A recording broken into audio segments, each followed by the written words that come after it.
नमस्कार दोस्तों, स्वागत है आप सबका आपके अपने चैनल स्पर्श क्लासेस में। दोस्तों आज हम बात करने वाले हैं ज्ञान मीमांसा के बारे में, एपिस्टोमोलॉजी के बारे में। आपका बीएड सेकेंड ईयर में एक पेपर है नॉलेज लैंग्वेज एंड करिकुलम। उस पेपर का आपका मोस्ट इंपॉर्टेंट टॉपिक है आपका ये फर्स्ट यूनिट का। इसमें से आपको एक लॉन्ग क्वेश्चन ज़रूर देखने को मिलेगा। लॉन्ग क्वेश्चन किस तरह से आएगा वो भी हम आगे बात करेंगे। आज के इस वीडियो में हम ये 1 से 2 घंटे की वीडियो होने वाली है, जिसमें कंप्लीट मैराथन क्लासेस चलेगी, कंप्लीट रिवीजन आपका चलेगा। नॉलेज लैंग्वेज एंड करिकुलम के सभी इंपॉर्टेंट टॉपिक एक ही वीडियो में एक साथ आपको देखने को मिलेंगे, हिंदी और इंग्लिश दोनों ही लैंग्वेज में। नोट्स भी आपको दोनों लैंग्वेज में मिलेंगे और एक्सप्लेनेशन भी आपको दोनों लैंग्वेज में ही मिलेगी। ये सभी के सभी नोट्स जो इस वीडियो में दिखाई जा रहे हैं वो आपको हमारी वेबसाइट www.sparshclasses.in पर भी देखने को मिल जाएंगी। लिंक आपको नीचे कमेंट बॉक्स पर भी मिल जाएगा और जो है आपको वीडियो के डिस्क्रिप्शन में भी आपको देखने को लिंक मिल जाएगा। तो चलिए ज़्यादा समय न लेते हुए शुरू करेंगे आज की इस वीडियो को। दोस्तों ज्ञान मीमांसा आपका पहला टॉपिक है और मोस्ट इंपॉर्टेंट टॉपिक है। ज्ञान मीमांसा, जिसको हम इंग्लिश में कहते हैं एपिस्टेमोलॉजी। नाम से यहाँ पता चल रहा है ज्ञान की मीमांसा करना। कहीं ना कहीं हम ज्ञान के बारे में क्या है अध्ययन करते हैं। तो ये ज्ञान मीमांसा क्या हुई, दर्शन शास्त्र की, फिलोसफी की ही एक ब्रांच है, एक महत्वपूर्ण शाखा है। ठीक है, तो ज्ञान मीमांसा क्या है, दर्शन शास्त्र की एक महत्वपूर्ण शाखा है। कैसी शाखा है, कैसी ब्रांच है, जो कि हमें ज्ञान के बारे में एक्सप्लेन करती है। कोई भी नॉलेज हमारे पास है, कोई भी ज्ञान हमारे पास है, उसके बारे में पूरे डिटेल से डीपली जब हम स्टडी करते हैं, जब हम एक्सप्लेनेशन करते हैं, तब हम उसको कहते हैं ज्ञान मीमांसा, यानी कि ज्ञान के बारे में हम डीपली अध्ययन कर रहे हैं। ठीक है, जैसे फॉर एग्जाम्पल हम ज्ञान की प्रकृति क्या है, जो भी हमारे पास नॉलेज है, जो भी हमारे पास ज्ञान है, उसका नेचर क्या है, ठीक है, उसका स्कोप क्या है, उसको प्राप्त करने की विधि क्या है, मतलब वो हम नॉलेज को कैसे प्राप्त कर रहे हैं, उसका सोर्स क्या है, ज्ञान के प्रकार, टाइप्स ऑफ नॉलेज कितनी है, एटसेट्रा। तो जो ज्ञान मीमांसा है ये हमें ज्ञान के बारे में निम्न प्रश्नों के उत्तर देती है। किन किन प्रश्नों के उत्तर देती है कि ज्ञान क्या है, व्हाट इज नॉलेज, ज्ञान कितने प्रकार के होते हैं, क्या जो हमारे पास ज्ञान है वो सत्य है, वास्तविक है या नहीं। ठीक है, जो भी हमारी नॉलेज है अगर हम उसके बारे में देखते हैं कि क्या वो सही है कि गलत है। ज्ञान का स्रोत क्या है, सोर्स क्या है ज्ञान का दायरा क्या है, स्कोप क्या है, और कोई भी ज्ञान कहाँ से प्राप्त किया जा सकता है, from where we can acquire any knowledge या एनी टाइप ऑफ नॉलेज। तो एपिस्टेमोलॉजी कुल मिलाकर क्या है, जब हम ज्ञान के बारे में डीपली अध्ययन करते हैं कि ज्ञान कहाँ से आया है, क्या इसका प्रकृति है, क्या इसके सोर्स है, ये वास्तविक है कि नहीं है, सच है कि नहीं है, तब हम इसको कहते हैं ज्ञान मीमांसा या एपिस्टेमोलॉजी। ठीक है, आगे एक छोटी सी डेफिनेशन है जो कि AC ग्रेलिंग ने दी थी। ज्ञान मीमांसा दर्शन की एक शाखा है जो ज्ञान की प्रकृति और हम इसे कैसे प्राप्त कर सकते हैं इसके बारे में व्याख्या करता है। आगे देखते हैं, ये आपके सामने देखिए एपिस्टेमोलॉजी जो आपका वर्ड है पूरा का पूरा, इसके ब्रीफ में आपको हर एक लेटर के बारे में यहाँ पर डिटेल में दिया हुआ है, ये आप लर्न कर लेंगे। यहाँ पर एपिस्टेमोलॉजी का E हमने लिया है essence of knowledge, P for purpose या process of knowledge, I for integrity of truth and justified belief. तो इस तरह से आप कर लीजिएगा, बिल्कुल फास्ट ट्रैक पर रिवीजन चलेगा। ठीक है, इसको आप अगर क्वेश्चन में लिखते हैं, जब आपका क्वेश्चन आता है एपिस्टेमोलॉजी से आप क्या समझते हैं लॉन्ग क्वेश्चन में, तब आप इसको लिखते हैं, एक तो आपका अच्छा खासा पेज भर जाता है, हाफ पेज इससे फिल हो जाता है, दूसरा आपके क्वेश्चन में इफेक्टिव अट्रैक्शन आती है। SS चंद्रा और RK शर्मा ने ये जो डेफिनेशन है ये दी थी। आगे देखते हैं, अब बात आता है मेन बात, विभिन्नवाद या ज्ञान मीमांसा या ज्ञान। मतलब क्या हुआ, हमारे डिफरेंट इज्म, अलग अलग इज्म होते हैं। आपने फर्स्ट ईयर में फिलोसफी में पढ़े थे, आपका यथार्थवाद, आदर्शवाद, प्रकृतिवाद। ठीक है, इंग्लिश में अगर हम बात करें तो नेचुरलिज्म, आइडियलिज्म, रियलिज्म, प्रैग्मेटिज्म, ये सारे इज्म होते थे। तो इन सभी ये सभी इज्म के बारे में हम पढ़ेंगे और ज्ञान मीमांसा या ज्ञान के बारे में हम पढ़ेंगे। यहाँ पर मैं आपको बता दूं, थोड़ी सी नॉलेज एक्स्ट्रा करने के लिए या थोड़ी सी अंडरस्टैंडिंग अच्छी बनाने के लिए, अगर आप चाहते हैं कि मार्क्स आपके बहुत अच्छे आए, परसेंटेज आपकी अच्छी बने, तो आपको क्या करना होगा कि आप बीएड फर्स्ट ईयर का जो फिलोसफी का पेपर था उसमें जो सभी के सभी वाद थे आपके, उन सभी वाद को एक बार रिवाइज कर लेंगे, ताकि अगर क्वेश्चन किसी भी तरह से आए आप उसको बनाकर किसी भी तरह से लिख दें और छोड़ कर आए। तो सबसे पहले हम बात करेंगे आदर्शवाद के अनुसार ज्ञान मीमांसा, या हम कहें तो आदर्शवाद की ज्ञान मीमांसा क्या है। मतलब आदर्शवाद के अनुसार ज्ञान क्या होता है, ज्ञान की क्या प्रकृति होती है, ज्ञान कहाँ से प्राप्त होता है। जब हम ये सब बात करेंगे तब हमारा ये आंसर क्लियर हो जाएगा। यहाँ पर हमें बात क्या करनी है, एपिस्टेमोलॉजी अकॉर्डिंग टू आइडियलिज्म या एपिस्टेमोलॉजी ऑफ आइडियलिज्म। यहाँ पर देखते हैं, तो आदर्शवाद हमारा क्या था, सबसे पहले हमें यह पता होना चाहिए कि आदर्शवाद क्या होता है। उसी के बाद उसकी ज्ञान मीमांसा के बारे में बात करेंगे, उसके एपिस्टेमोलॉजी के बारे में बात करेंगे। तो आदर्शवाद क्या था, विचारों का सिद्धांत था, थ्योरी ऑफ आइडियाज, आइडियाज को, विचारों को ज़्यादा महत्वता देता था। ठीक है, वह दर्शन एक ऐसी फिलोसफी थी, एक ऐसा दर्शन था जो कि मानव अस्तित्व में आदर्श या आध्यात्मिक क्षेत्र को अधिक महत्व देता था, कि जो आपका स्पिरिचुअल वर्ल्ड है उसको ज़्यादा इंपॉर्टेंट देता था, उसको ज़्यादा फोकस्ड करता था, उसी को ही आदर्शवाद कहा जाता था। ये आपके आदर्शों पर ज़्यादा डिपेंड करता था, कि आपका जो वैल्यूज़ होती हैं, मोरल वैल्यूज़, उन पर ज़्यादा फोकस करता था। ठीक है, आदर्शवाद जो है सकारात्मक शिक्षा, पुस्तक ज्ञान, सहज ज्ञान, आत्म अनुशासन, चरित्र निर्माण, मानव और आध्यात्मिक मानदंड, इन सभी के बारे में जो है मेन फोकस्ड करता था। ये सभी आप बीएड फर्स्ट ईयर में फिलोसफी में पढ़ चुके हैं, इसके बारे में डिटेल से आप वहाँ से जान लीजिएगा। आइडियलिज्म की ये छोटी सी डेफिनेशन है, इसको देख लीजिएगा। अब बात करते हैं ज्ञान मीमांसा के अनुसार एपिस्टेमोलॉजी, या ज्ञान मीमांसा के अनुसार आदर्शवाद, या आपका आदर्शवाद की ज्ञान मीमांसा। तो आदर्शवाद यह बताता है कि ज्ञान जो है हमारा, वो विचार है, वस्तु के वास्तविक अस्तित्व से अधिक महत्वपूर्ण रखते हैं। तो जो हमारे ज्ञान के बारे में हमें कुछ भी ज्ञान है, हमारे जो विचार हैं, हमारे जो थॉट है, वो वस्तु के वास्तविक अस्तित्व से ज़्यादा महत्वपूर्ण होते हैं, हमारे विचार अधिक महत्वपूर्ण होते हैं। ये हमारी ज्ञान मीमांसा आदर्शवाद जो है ये हमारे बताता है। इसके बाद वस्तुओं का गुण, उसके बारे में ज्ञान वस्तु के अस्तित्व को प्रभावित करता है। विभिन्न वस्तुओं को अलग अलग लोगों द्वारा वस्तुओं के बारे में उनके विचार के अनुसार अलग अलग रूप में दिखाई जाती है। फॉर एग्जाम्पल, अगर आप उदाहरण के लिए लैपटॉप ले रहे हैं, तो बच्चों के लिए तो क्या होगा, वो ज्ञान का एक साधन है जिससे हम नॉलेज को प्राप्त कर सकते हैं। बच्चों के लिए खेल का साधन भी हो सकता है। ठीक है, अगर हम अधिकारियों के, ऑफिसर्स की बात करें, तो उनको आधिकारिक काम करने का एक साधन है। तो एक छोटा सा लैपटॉप है, लेकिन हमारे विचार के अनुसार, हमारे आदर्श के अनुसार उसका जो काम होगा वो बदल जाएगा, उसका जो अर्थ होगा वो बदल जाएगा। अगर हम यूट्यूबर हैं, हमारे लिए लैपटॉप क्या काम करता है, हमारा एक प्रोफेशनल काम होता है, हमारे लिए लैपटॉप उसी काम में आता है। छोटा बच्चा है, उसके लिए लैपटॉप केवल गेम खेलने का और एंटरटेनिंग करने का एक जरिया होता है। तो इस तरह से यहाँ पर इन्होंने बताया था। तो इसमें अगर आप बात करते हैं, अगर आपको लिखना हो अपनी भाषा में, तो यहाँ पर आप लिख सकते हैं। थोड़ा सा हम इसको एक बार समझा देते हैं। यहाँ पर अगर बात आती है कि आदर्शवाद के अनुसार ज्ञान मीमांसा या आदर्शवाद की ज्ञान मीमांसा क्या है, तो आप पहले आप ज्ञान मीमांसा को, आदर्शवाद को थोड़ा सा एक्सप्लेन कीजिएगा, उसके बाद आप थोड़ा सा ज्ञान मीमांसा को एक्सप्लेन कीजिएगा। उसके बाद आदर्शवाद के अनुसार ज्ञान मीमांसा या आदर्शवाद की ज्ञान मीमांसा हेडिंग डालेंगे आप, और उसमें आप लिखेंगे कि आदर्शवाद के अनुसार ज्ञान क्या बताया गया था, ज्ञान की प्रकृति क्या बताई थी, ज्ञान कहाँ से प्राप्त होता था। ठीक है, वो सभी बातें आप जो है वो लिख देंगे, आपका आंसर पूरा हो जाएगा। ठीक इसी प्रकार से ज्ञान की मीमांसा यथार्थवाद के अनुसार देखेंगे। यथार्थवाद जो होता था वो हमारी वास्तविक चीज़ों को ज़्यादा जोर देता था। वो यथार्थवाद का मानना था कि जो हमारे सामने है, जो हम देख सकते हैं, बस वही सत्य है, उससे अलग कोई भी सत्य, कुछ भी सत्य नहीं है। ठीक है, यथार्थवादी मानते थे कि वस्तु और उसका ज्ञान दो अलग अलग बिंदु होते हैं। वस्तु अलग चीज़ है और उसका हमारे पास उसके बारे में क्या नॉलेज है वो एक अलग मैटर है। हम ये नहीं कह सकते हमारे बारे में जो नॉलेज, हमारे पास जो नॉलेज है बस वही असलियत है, वस्तु बेकार है। नहीं, वस्तु का अपना कोई अस्तित्व होता है। इसके बाद अगर हम प्रकृतिवाद की देखते हैं, तो प्रकृति आत्मनिर्भर होता है।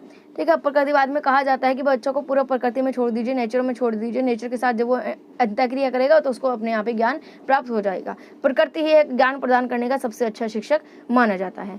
ठीक है, तो ये आप थोड़ा सा इनको रीड कर लीजिएगा, ज़्यादा कुछ नहीं है इसमें। अगर हम क्वेश्चन की बात करते हैं इनके बारे में कि क्वेश्चन आपका लॉन्ग क्वेश्चन किस तरीके से आएगा, लॉन्ग क्वेश्चन इस तरीके से आ सकता है कि ज्ञान मीमांसा से आप क्या समझते हैं, प्रकृतिवाद की ज्ञान मीमांसा को एक्सप्लेन कीजिए। इस तरीके से आपका आ सकता है, what do you mean by epistemology, define या explain the epistemology of naturalism in detail. तो इस तरह से आपका आता है। आंसर लिखने के लिए आप पहले थोड़ा सा एपिस्टेमोलॉजी के बारे में बताएंगे, थोड़ा सा आप नेचुरलिज्म के बारे में बताएंगे, और उसके बाद एपिस्टेमोलॉजी ऑफ नेचुरलिज्म हेडिंग डालकर उसके बारे में आप बता देंगे।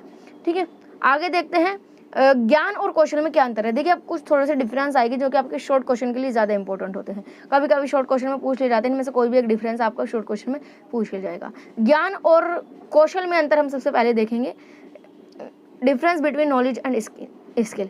डायरेक्ट अंतर पर ही जाएंगे हम, ये डेफिनेशन आप पढ़ लीजिएगा।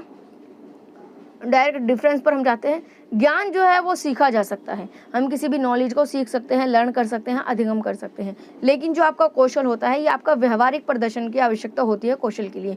आपको किसी भी फील्ड में कोई कौशल चाहिए, कोई स्किल चाहिए, उसके लिए जब तक आप प्रैक्टिकली डेमोन्स्ट्रेशन नहीं करेंगे, प्रैक्टिकली प्रैक्टिस नहीं करेंगे, मेहनत नहीं करेंगे, तब तक आप कौशल को सीख नहीं सकते। नॉलेज को आप बिना प्रैक्टिकल के भी आप सीख सकते हैं। कोई भी आपका फैक्ट है कि ग्रेविटेशनल फोर्स है, जो धरती होती है वस्तु को अपनी ओर आकर्षित करती है, आपने बुक में पढ़ा, आपने उस चीज़ को सीख लिया। लेकिन अगर हम कोई भी प्रैक्टिकल स्किल चाहते हैं, कोई हम ये चाहते हैं हम डांसिंग में परफेक्ट बन जाएं, हम पेंटिंग में परफेक्ट बन जाए, या हम प्लेइंग में परफेक्ट बन जाए, या कोई म्यूजिशियन हम अच्छे बन जाए, तो उसके लिए हमें व्यवहारिक नॉलेज ज़्यादा चाहिए, हमें प्रैक्टिकल रियल लाइफ में ज़्यादा ज़रूरत पड़ती है।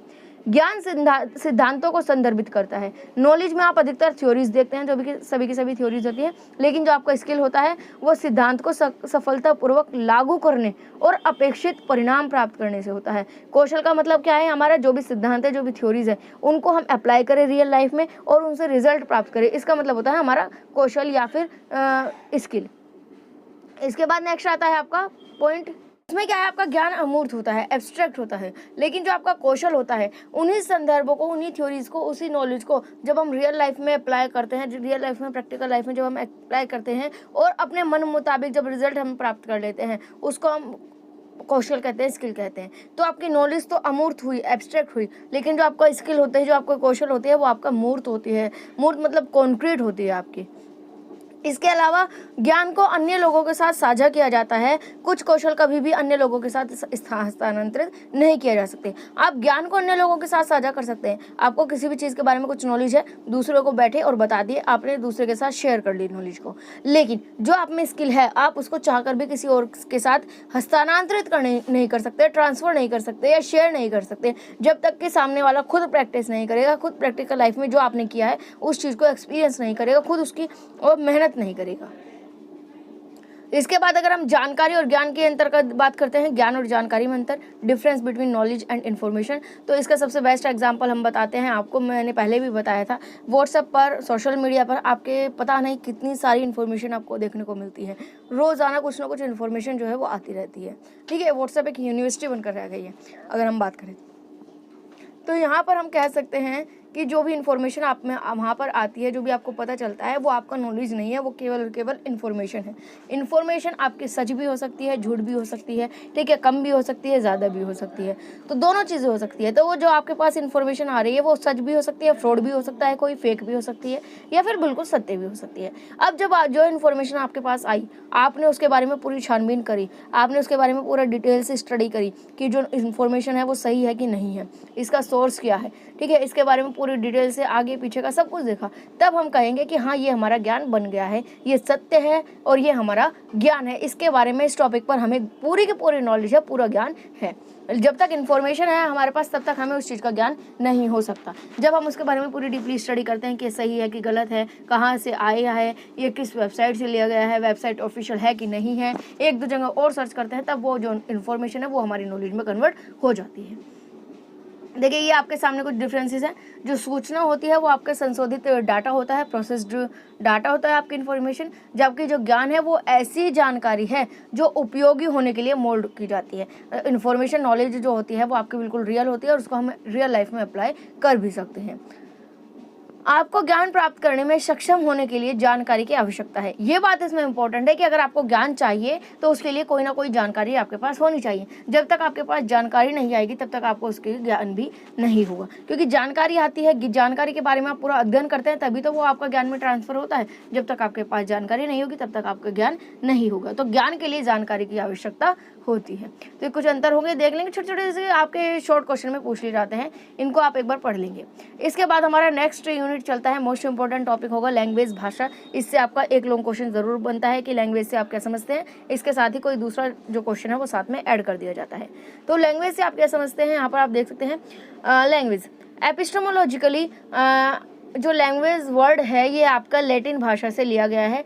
लैटिन भाषा के लिंग्वेटिकम या लिंगुआ शब्द से लिया गया है, जिसका मतलब होता है टंग या जीभ।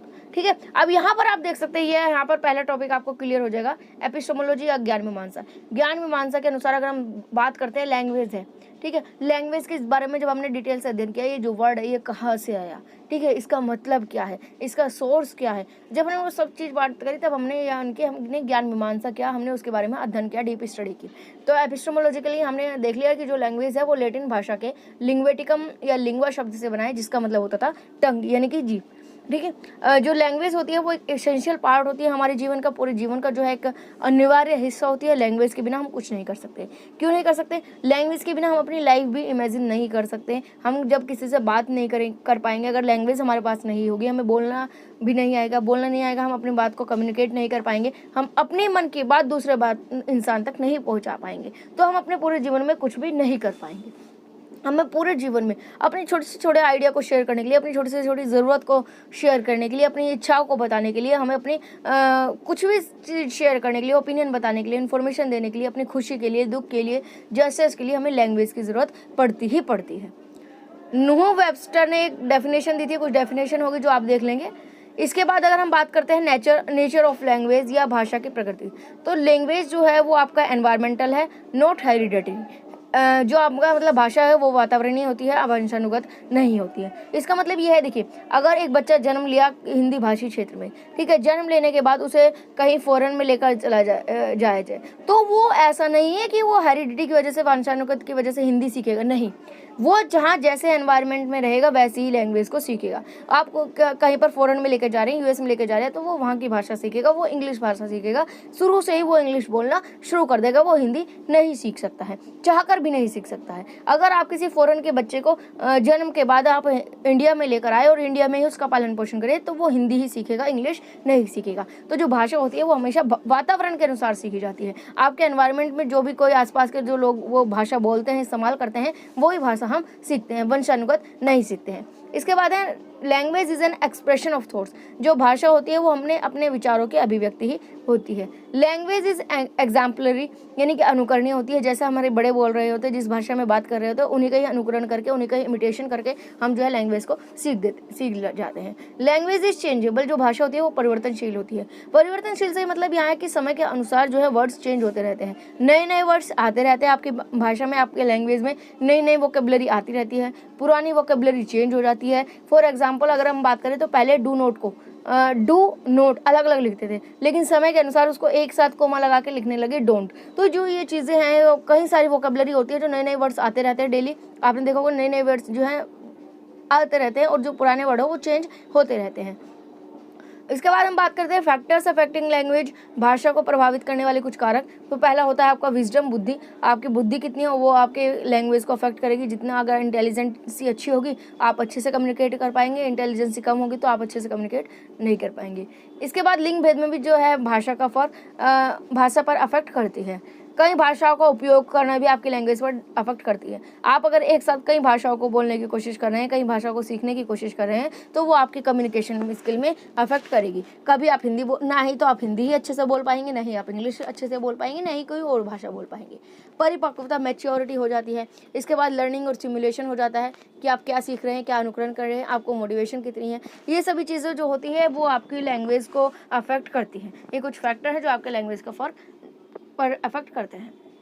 इसके बाद अगर हम भाषा का स्वरूप कहें, फॉर्म्स ऑफ लैंग्वेज या टाइप्स ऑफ लैंग्वेज की अगर हम बात करते हैं, तो यहाँ पर दो तरीके से अलग अलग डिवाइड की हुई है। एक तो on the basis of use, हम यूज़ करते हैं, भाषाओं को उपयोग करते हैं, उनके आधार पर भाषा को दो भागों में डिवाइड किया हुआ है। पहला है आपका ओरल यानी कि मौखिक, और दूसरा है आपका रिटन यानी कि लिखित, और सेकंड है आपका on the basis of behaviour. अपने व्यवहार करने के आधार पर या भाषा के व्यवहार के आधार पर उसको अलग अलग भागों में बांटा गया है। जैसे पहली होती है ओरिजिनल भाषा, मूल भाषा जो आप बोलते हैं। एक बात होती है मदर टंग, मातृभाषा, यानी कि जो आपके क्षेत्र की भाषा होती है। आप इंडिया में हैं, हिंदी भाषा बोलेंगे ये तो सही है, लेकिन आप कहीं कन्नड़ भाषा बोलते हैं, मराठी क्षेत्र से होंगे मराठी भाषा बोलेंगे, ठीक है। आप महाराष्ट्र से होंगे आप कन्नड़ बोलेंगे, जिस भी क्षेत्र से होंगे, आप कहीं गांव से होंगे तो वहाँ की भाषा, जो आपके जहाँ पर आप जन्म लिया, जहाँ पर आपका पालन पोषण हो रहा है, वहाँ की जो भाषा होती है उसको हम मदर टंग कहते हैं। इसके बाद इंटरनेशनल लैंग्वेज हो जाती है, यानी कि अंतर्राष्ट्रीय भाषा। कल्चरल लैंग्वेज हो जाती है, सांस्कृतिक भाषा, जैसे हमारी इंडिया की संस्कृति होती है, संस्कृत है भाषा। नेशनल लैंग्वेज राष्ट्रभाषा हो जाती है, जो पूरे राष्ट्र स्तर पर यूज़ की जाती है, राष्ट्र के कामों में यूज़ की जाती है। लोकलिज्म यानी कि उपभाषा हो जाती है, आपके लोकल एरिया की जो भाषा हो जाती है। इसके बाद गुड लैंग्वेज, ऑफिशियल लैंग्वेज या एडमिनिस्ट्रेटिव लैंग्वेज हो जाती है, फॉरेन लैंग्वेज हो जाती है। तो ये भाषा का बिहेवियर जो होता है उसके आधार पर भी भाषा को अलग अलग पार्ट्स में डिवाइड किया जाता है। इसके बाद है the usefulness of language in all round development of a child. किसी भी बच्चे के, बालक के सर्वांगीण विकास में भाषा की क्या उपयोगिता होती है, बच्चे के ऑलराउंड डेवलपमेंट में लैंग्वेज कहाँ तक यूजफुल होता है। तो फिजिकल डेवलपमेंट में, मेंटल डेवलपमेंट में, इंटेलेक्चुअल डेवलपमेंट में, आपके सोशल डेवलपमेंट में, इमोशनल डेवलपमेंट में, मोरल डेवलपमेंट में, कल्चरल डेवलपमेंट में, हर तरह के डेवलपमेंट में आपकी जो लैंग्वेज है वो आपका फ़र्क करती, अफेक्ट डालती है, यूज़फुल होती है, फ़ायदेमंद होती है। आपका फिजिकल डेवलपमेंट हो, फिजिकल डेवलपमेंट आप कह सकते हैं, अगर हम बचपन की बात करते हैं तो बचपन में हमें एक अच्छी बेबी को स्वस्थ रहने के लिए उसको एक अच्छी नींद की ज़रूरत होती है, एक स्वस्थ नींद की ज़रूरत होती है, ठीक है। ज़्यादा से ज़्यादा अच्छी नींद हो मिले, और अच्छी नींद मिलने के लिए आपने देखा होगा कि बचपन में बच्चे जो होते हैं उनको उनके माता पिता जो है लोरी गाकर सुनाते हैं, जिससे कि उनको नींद अच्छी आ सके। अब जो लोरी सुना रहे हैं वो भाषा की वजह से तो जो लोरी वो सुना रहे हैं वो भाषा की सहायता से ही सुना रहे हैं। अगर लैंग्वेज नहीं होगी, भाषा नहीं होगी, तो वो लोरी भी नहीं सुना पाएंगे। इसी प्रकार से हर एक ऑल ओवर डेवलपमेंट पर आपकी जो लैंग्वेज होगी वो अफेक्ट डालेगी। इसके बाद लैंग्वेज स्किल, आपकी 4 लैंग्वेज स्किल आती है। रीडिंग स्किल यानी कि लेखन कौशल, लिसनिंग स्किल श्रवण कौशल, रीडिंग स्किल पठन कौशल, और स्पीकिंग स्किल मौखिक या बोलने का कौशल। इनका एक टर्म भी सीक्वेंस होता है, ये एक सीक्वेंस में चलती है। सबसे पहले आपकी बोलने की स्किल जो होती है वो सबसे पहले आपकी लिसनिंग स्किल, सुनने की स्किल जो होती है वो डेवलप होती है, LSRW। इस तरीके से जो है ये आपका सीक्वेंस चलता है। सबसे पहले आप लिसनिंग स्किल को करते हैं, आप सुनते हैं अपने आसपास, बचपन में माता पिता के या अपने पेरेंट्स के, अपने आसपास जो भी आपके बड़े भाई बहन हैं उनकी भाषा को सुनते हैं। तो सबसे पहले आपके सुनने के कौशल का विकास होता है, उसके बाद आपके बोलने के कौशल का विकास होता है, उसके बाद आप चीज़ों को पढ़ना शुरू कर देते हैं, पढ़ने का रीडिंग का स्किल का डेवलप होती है, और लास्ट में आपकी राइटिंग स्किल आती है, लास्ट में आप लिखना शुरू करते हैं। तो सबसे पहले आपके इसी सीक्वेंस में जो है लैंग्वेज डेवलपमेंट चलता रहता है। इनमें से एक स्किल आपका एग्जाम में ज़रूर देखने को मिलेगा। तो देखते हैं, लेखन कौशल है आपका, यानी कि लिखने का कौशल। एक भाषा को अच्छी तरीके से लिखने में अगर आप निपुणता करें तो उसी को ही, लिखने के कौशल को ही हम राइटिंग स्किल, लेखन कौशल कहते हैं। लेखन कौशल की अगर हम विशेषता की बात करते हैं, कैरेक्टरिस्टिक्स की बात करते हैं, तो राइटिंग रिक्वायर्स वर्ड सिलेक्शन। लेखन के लिए शब्द चयन की आवश्यकता होती है। हमें कुछ भी लिखना है तो सबसे पहले तो हमें ज़रूरत होगी ना कि हमें कौन सा वर्ड सिलेक्ट करना है, क्या वर्ड सिलेक्ट करना है, क्या लिखना है। तो राइटिंग रिक्वायर्स वर्ड सिलेक्शन। इसके बाद writing depends upon reading skill. जो लेखन होता है वो आपके पठन कौशल पर ही निर्भर करता है। आप जितने अच्छी तरीके से रीड कर पाएंगे उतनी अच्छी तरीके से राइट कर पाएंगे। Writing requires imagination power. अगर आप कुछ लिखना चाहते हैं तो आपकी इमेजिनेशन पावर, आपकी कल्पना शक्ति की ज़रूरत होती है राइटिंग स्किल के लिए। कल्पना शक्ति की मतलब, जैसे मान लीजिए आप कोई ऐसे लिख रहे हैं, ऐसे लिखने के लिए आपको कहा जाए तो उसमें आपकी कल्पना शक्ति, आपकी इमेजिनेशन पावर कितनी है, क्रिएटिव पावर कितनी है, वो उसके लिए आपको ज़रूरत होती है। Writing is a talent. Writing requires ideas and feelings. Writing shows the grammatical command of writers. तो ये सभी की सभी जो है कैरेक्टरिस्टिक्स होती है आपकी राइटिंग स्किल की। इसके बाद आता है आपका AIIMS and objectives of teaching writing skills. लेखन कौशल के अध्ययन के उद्देश्य क्या हैं, हम क्यों लिखते हैं, राइटिंग स्किल के क्या ऑब्जेक्टिव हैं, क्या एम है। पहला पॉइंट है इसमें, to develop the habit of beautiful and pure writing in student. छात्रों में सुंदर और शुद्ध लिखावट की आदत को विकसित करना। अगर हम चाहते हैं जो स्टूडेंट है, बच्चा जो है, उसकी राइटिंग अच्छी हो, क्लीन हो, क्लियर हो, तो अब हमें राइटिंग स्किल की ज़रूरत पड़ेगी। बच्चा वर्णों को ठीक ठीक बनावट लिखना सीखे। जो आपके लेटर्स होते हैं, जो अक्षर होते हैं, वर्ण होते हैं, उनकी बनावट को सही तरीके से सीखे, उनको सही तरीके से लिखे। छात्र विराम चिन्हों को सही से प्रयोग करें, अपने विचारों को तार्किक क्रम में स्पष्ट करें। ठीक है, तो ये सभी के सभी जो है ऑब्जेक्टिव्स होते हैं। इसके बाद अगर हम बात करें लेखन कौशल की आवश्यकता क्या होती है, महत्व क्या होते हैं, तो लेखन कौशल के लिए कुछ महत्वपूर्ण आवश्यकता निम्न है। नोट्स लेने के लिए, अगर हमें नोट्स बनाने हैं, डायरी बनानी है, तो उसके लिए हमें लेखन कौशल आना चाहिए। अगर हमारे पास राइटिंग स्किल नहीं है तो हम कोई कुछ भी चीज़ नहीं लिख सकते, नोट्स नहीं बना सकते हैं। अगर हमें निबंध प्रतियोगिता में पार्ट्स लेना है, वाद विवाद, नारे लेखन, उस सभी के लिए राइटिंग स्किल हमारे पास होनी चाहिए। कविता पाठ के लिए, दैनिक विचार लिखने के लिए, सामाजिक विज्ञान के लिए, डायरी लेखन के लिए, शिक्षक दौरों की रिपोर्ट लिखने के लिए, तो इन सभी चीज़ों के लिए हमें जो है राइटिंग स्किल की ज़रूरत पड़ती है। ये आप सभी देख लेंगे। इसके बाद आपका इम्पोर्टेंट आता है लेखन के विभिन्न सोपान, डिफरेंट स्टेप्स ऑफ राइटिंग। अगर आप एक छोटे बच्चे को लिखना सिखा रहे हैं, लेखन कौशल सिखा रहे हैं, तो उसके लिए कुछ कुछ डिफरेंट स्टेप्स होते हैं। स्टेप बाय स्टेप आप बच्चे को लिखना सिखा सकते हैं। जैसे ये आपके सामने है डायग्राम है। सबसे पहले प्रिपेयर टू राइट, सबसे पहले हम बच्चे को लिखने के लिए तैयार करते हैं। मतलब जो बच्चे की फिंगर्स होती है उनको थोड़ा थोड़ा डेवलप करते हैं, फाइन मोटर स्किल को डेवलप करते हैं बच्चा, ताकि लिख सके। लिखने के लिए उसको तैयार करते हैं। उसके लिए हम क्या क्या अपना सकते हैं, उसके लिए हम कर सकते हैं कि जैसे एक रेत ले लिया, बर्तन में रेत ले लिया और उस पर बच्चे की उंगली चलाना सिखाए बच्चे को, ठीक है। इसके बाद वर्णों की रचना करना सिखाना, ठीक है। Learning to create word, characters जो होते हैं, जो लेटर्स होते हैं, अक्षर होते हैं, उनको कैसे लिखा जाता है ये चीज़ सिखाना। लर्निंग टू कंपोज वर्ड, शब्दों की रचना करना सिखाना।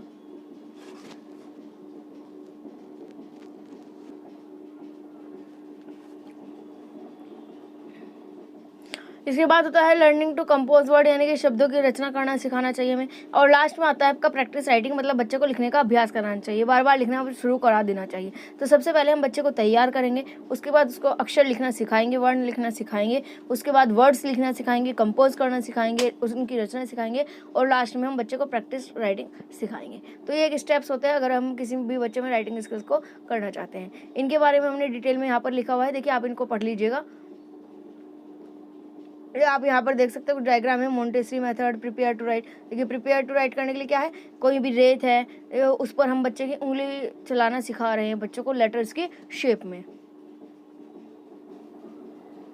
वे टू इम्प्रूव राइटिंग, लेखन सुधार के उपाय। ऐसे कौन कौन से तरीके हैं जिससे हम बच्चों की लेखन को सुधार सकते हैं, राइटिंग को इम्प्रूव कर सकते हैं।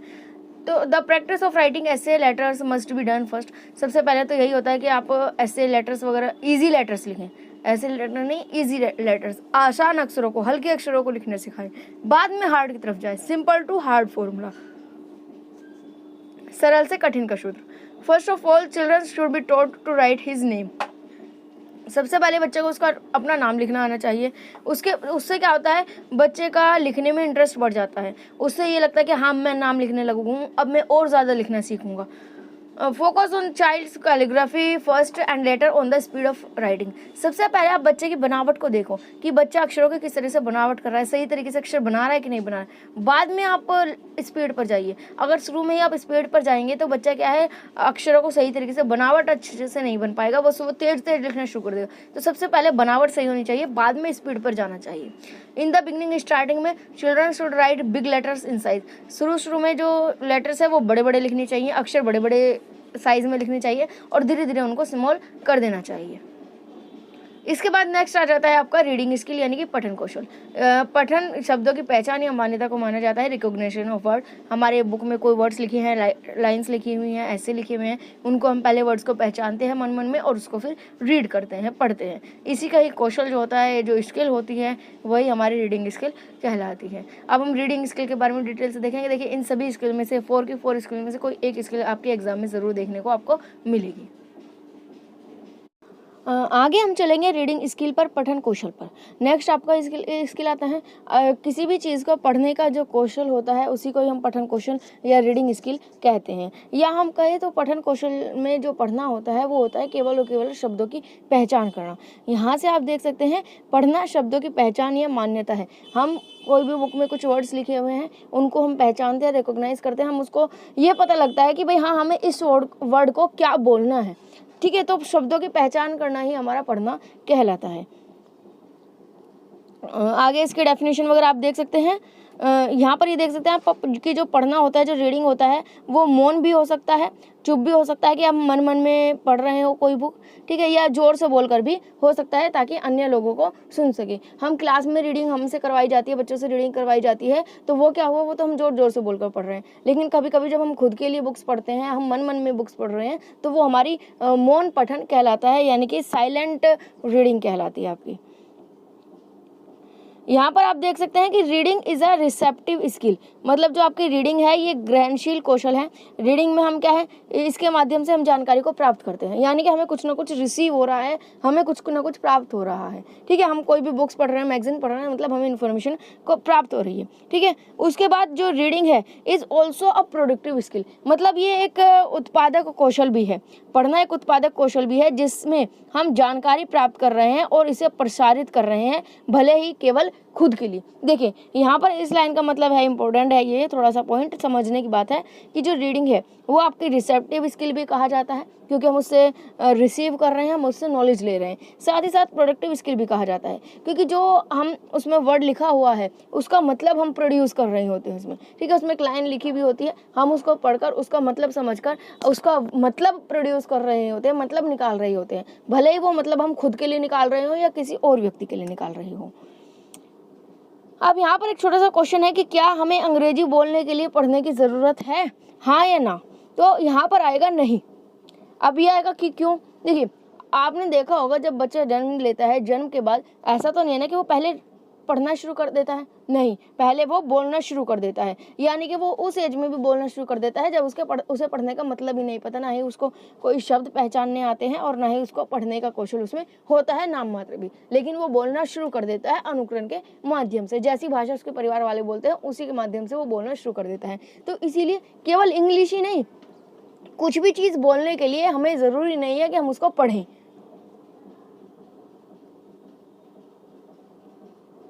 इसके बाद रीडिंग का आपका थोड़ा सा डेफिनेशन आ जाएगी लेटर्स के अकॉर्डिंग, ये आप देख लीजिएगा।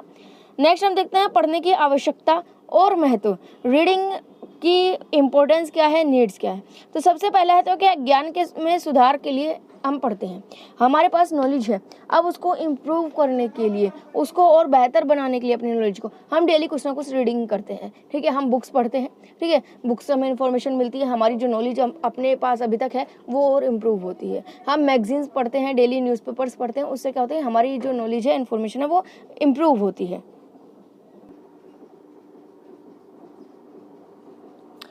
ठीक है, तो अपनी नॉलेज को इम्प्रूव करने के लिए भैया हमें रीडिंग की ज़रूरत होती है। हम न्यूज़पेपर को जब भी पढ़ सकते हैं जब हमें रीडिंग कौशल आता हो, रीडिंग स्किल हमें पता हो, ठीक है। इसके बाद है इतिहास के ज्ञान में सुधार करने के लिए हमें अपनी हिस्ट्री के बारे में नॉलेज प्राप्त करनी है। हमें अपनी हिस्ट्री के बारे में जानना है कि हमारा इतिहास क्या था, हमारी संस्कृति क्या थी, उसके लिए हमें रीडिंग स्किल आनी चाहिए, ज़रूरी होती है। क्यों? क्योंकि हम हिस्ट्री के बारे में कब जान सकते हैं, जब हम हिस्ट्री के बारे में पढ़ेंगे, आर्टिकल्स पढ़ेंगे, न्यूज़पेपर्स पढ़ेंगे या हिस्ट्री की बुक्स पढ़ेंगे, ठीक है। तो उसके लिए हमें रीडिंग स्किल ज़रूरी होती है। हाँ, हालांकि ये आप बात कह सकते हैं कि भाई आजकल जो है काफ़ी टेक्नोलॉजी आ गई है, हम वीडियो के माध्यम से भी अपनी हिस्ट्री को जान सकते हैं, लेकिन एक नॉर्मल चीज़ है, अगर हमें हिस्ट्री जाननी है तो हम एक जनरलाइज बात करेंगे। हिस्ट्री जाननी होती है तो जनरलाइज रूप में हमें हिस्ट्री की बुक्स तो पढ़नी ही होती है, तो बुक्स पढ़ने के लिए हमें रीडिंग की ज़रूरत पड़ती है। और रही बात कि आप वीडियो की, अगर हम सोचते हैं, ये सोच कर चलते हैं कि हम वीडियो के माध्यम से भी कर सकते हैं, ठीक है, वीडियो में हम सुन रहे होते हैं, लेकिन हम वीडियो में जो कुछ ना कुछ आर्टिकल्स लिखे भी तो होते हैं ना वीडियोज़ में, जो वीडियो बनाने वाले जो क्रिएटर्स होते हैं, जो बोल रहे होते हैं, वो लिखा भी तो होता है, हम साथ साथ रीड भी तो करते हैं ना, तो इसीलिए रीडिंग तो ज़रूरी होती है। इसके बाद आएगा for be prepared for exam. अगर हमें परीक्षाओं की तैयारी करनी है तो हमें पढ़ने के लिए ज़रूरत पड़ेगी, रीडिंग की ज़रूरत पड़ेगी। For developing the language skill, अपना भाषा कौशल को विकसित करने के लिए हमें ज़रूरत पड़ेगी। सामान्य ज्ञान, वर्तमान मामलों में हमारे स्टोर को बढ़ाने के लिए बढ़ावा मिलेगा। For enhance our store of general knowledge and current affair, अपना जो जनरल नॉलेज होती है, जीके, और जो करंट अफेयर है, इसके बारे में ज्ञान को बढ़ाने में मदद मिलेगी, और उसके लिए ज़रूरी होता है पढ़ने के skill. For utilise our leisure on free time, हमारा जो अवकाश या खाली समय है उसको उपयोग करने के लिए भी हमें पढ़ना आना चाहिए। हम खाली बैठे हैं, अगर हमें पढ़ना आता होगा तब हम कोई भी न्यूज़पेपर, मैगजीन्स हम पढ़ सकते हैं। टू गेट एंटरटेनमेंट, मनोरंजन पाने के लिए भी हम पढ़ते थे, ठीक है, स्टोरी बुक्स पढ़ते थे, मैगजीन्स पढ़ते थे, etcetera.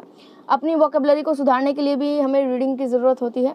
Reading is a mean of communication, पढ़ना जो है संचार का एक माध्यम माना जाता है, ठीक है। और फॉर क्लियरिंग कॉम्पिटिटिव एग्जाम्स को क्लियर करने के लिए भी। बाकी ऐसे बहुत सारे पॉइंट्स होते हैं जो कि हमें पढ़ने की आवश्यकता को बताते हैं कि हमें पढ़ना क्यों ज़रूरी है, हमें पढ़ना आना क्यों ज़रूरी है, इसकी क्या इंपॉर्टेंस है, क्या महत्व है। तो वो पॉइंट्स आप लिख सकते हैं आराम से, जो आपको पता है, जो आपके कंफर्टेबल हैं, जिन पॉइंट्स को आप लिखने में, वही पॉइंट्स आप इसमें लिख सकते हैं। ऐसा कोई रिजर्व केस नहीं है कि भाई जो यहाँ पर लिखा हुआ है वही आपको सेम टू सेम लिखना है, नहीं, अपनी लैंग्वेज में लिखिए। अब नेक्स्ट यहाँ पर पढ़ेंगे हम टाइप्स ऑफ रीडिंग, पढ़ने के प्रकार। देखिए जो हम पढ़ते हैं अलग अलग तरीके से पढ़ते हैं, अलग अलग टाइप्स होते हैं। सबसे पहला आता है आपका स्किमिंग या क्विक रीडिंग।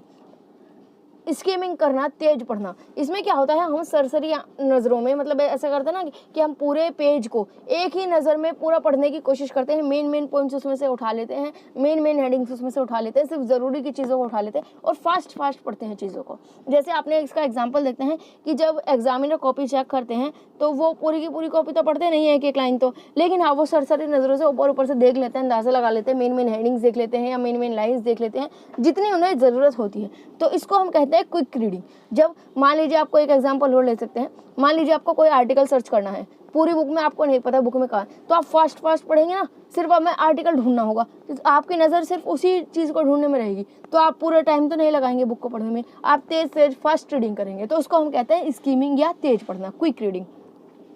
नेक्स्ट आता है स्कैनिंग, स्कैन करना। अब आपको पता है स्कैनिंग क्या होता है, स्कैन करना क्या होता है। स्कैन करने में जो आपके कॉपी में लिखा हुआ है उसका एक वर्ड आपके मोबाइल में आ जाता है।